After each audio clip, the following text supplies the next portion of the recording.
الحمد لله رب العالمين، وأصلي وأسلم على المبعوث رحمة للعالمين نبينا محمد الصادق الأمين، وعلى آله وصحبه أجمعين.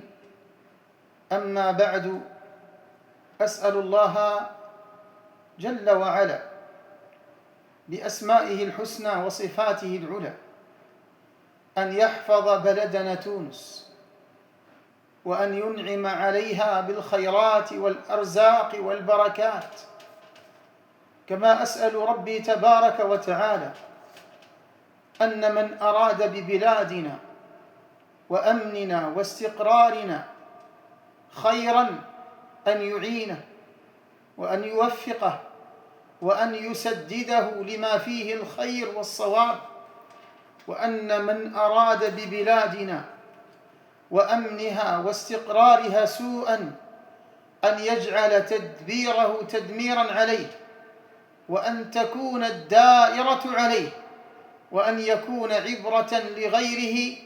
يا قوي يا عزيز، رسالة الليلة أوجهها لرجال أمننا وجيشنا، أوجهها لمن يرابطون حفاظا على أنفسنا وعلى أموالنا وعلى أمننا واستقرارنا.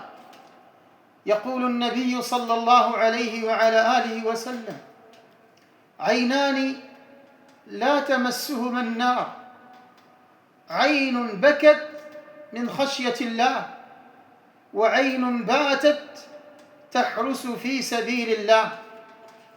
فنحن ننام ونرتاح ونحن في أمن واستقرار، وأنتم تبيتون تذبون عن العرض وعن الديار حماة لشريعتكم ولبلادكم بإذن الله رب العالمين جل وعلا.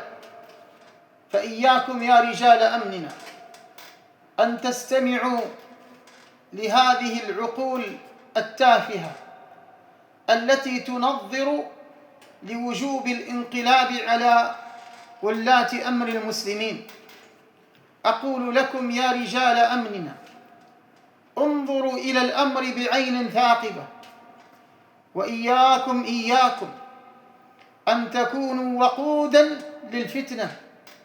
والفتنة إذا أقبلت عجز العقلاء فيها عن دفع السفهاء.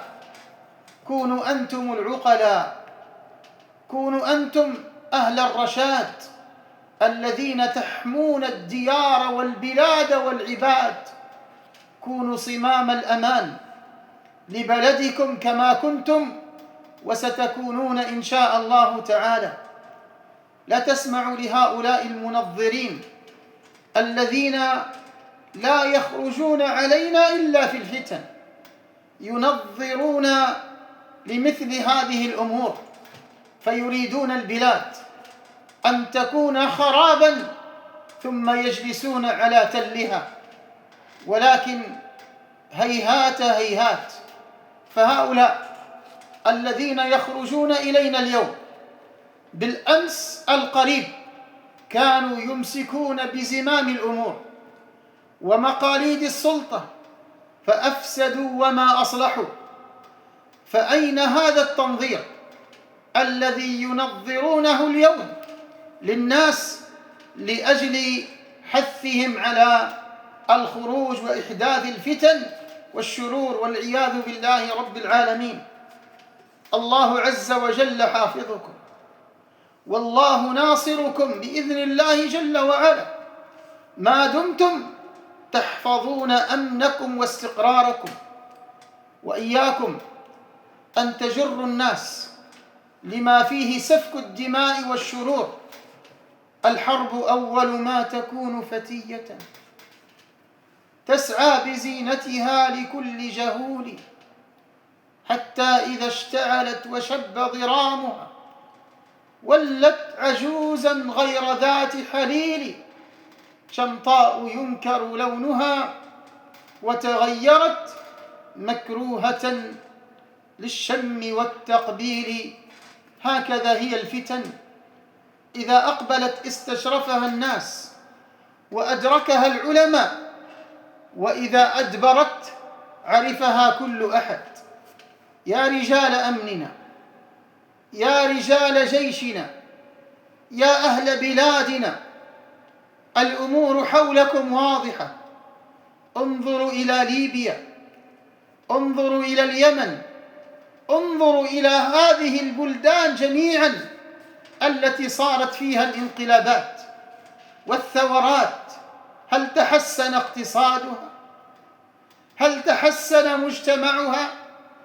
هل صارت إلى خير؟ لا ورب الكعبة. ولا يقول هذا إلا من طمست بصيرته وبصره والعياذ بالله. وإنها لا تعمى الأبصار ولكن تعمى القلوب التي في الصدور. يا أهل تونس، كونوا أهل عقل ورشاد وسداد، وإياكم أن تسيروا وراء هؤلاء الذين يأخذونكم إلى الفتن والشرور. يقول علي بن أبي طالب رضي الله عنه: الناس ثلاثة، فعالم رباني، فمتعلم على سبيل النجاة، والقسم الثالث إياك أن تكون منه، وهمج رعاع ينعقون وراء كل ناعق. فيا أهل تونس، يا شباب تونس، كونوا ضياء ونورا وسراجا لبلدكم، وإياكم أن تكونوا معاول هدم. كونوا حبلا يجمع على الحق، لا سيفا يقطع الشباب ويقطع البلاد والعياذ بالله رب العالمين تبارك وتعالى. كونوا أصحاب رأي سديد وعقل رشيد، واجتمعوا على ما فيه صلاح البلاد والعباد، وإياكم أن تكونوا معاول للهدم بأيدي هؤلاء الوجوه البائسة الذين لا يخرجون علينا إلا في الفتن لأجل جر الشباب وجر البلاد إلى ما لا تحمد عقباه. نعم، العيب واضح والتقصير موجود، ولكن لا نصلح الخطأ بالخطأ، وإنما نصلح الخطأ بما يرضي الله رب العالمين جل وعلا. فنبينا صلى الله عليه وسلم كما في حديث عوف بن مالك يقول: خيار أئمتكم الذين تحبونهم ويحبونكم، وتصلون عليهم ويصلون عليكم، وشرار أئمتكم الذين تبغضونهم ويبغضونكم، وتلعنونهم ويلعنونكم. قالوا: يا رسول الله، أفلا ننابذهم بالسيف؟ قال: لا، ما أقاموا فيكم الصلاة، لا، ما أقاموا فيكم الصلاة. فيا أهل هذه البلاد الطيبة، اعتبروا بمن كان قبلكم، ولا تشعلوا نارا لا تستطيعون إطفاءها، ولا تنجرفوا وراء الدعوات التي تدعو إلى الانقلاب. أسأل الله عز وجل أن يسلم بلادنا وأهلنا وأمننا واستقرارنا، وأسأل ربي عز وجل أن يجعل بلادنا خير بلاد الإسلام، مظهرة لشرعه ودينه، حافظة للأمن والاستقرار بإذن الله تبارك وتعالى، وهو وعد ربنا عز وجل لمن استمسك بدينه.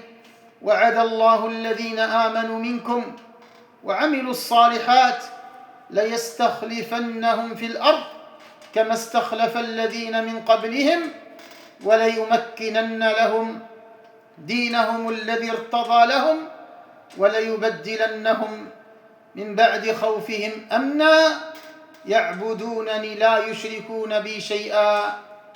اللهم احفظ تونس وأهل تونس وأمن تونس. اللهم لا تمكن لمن أراد بها سوءا. وصل اللهم على نبينا وحبيبنا محمد صلى الله عليه وسلم.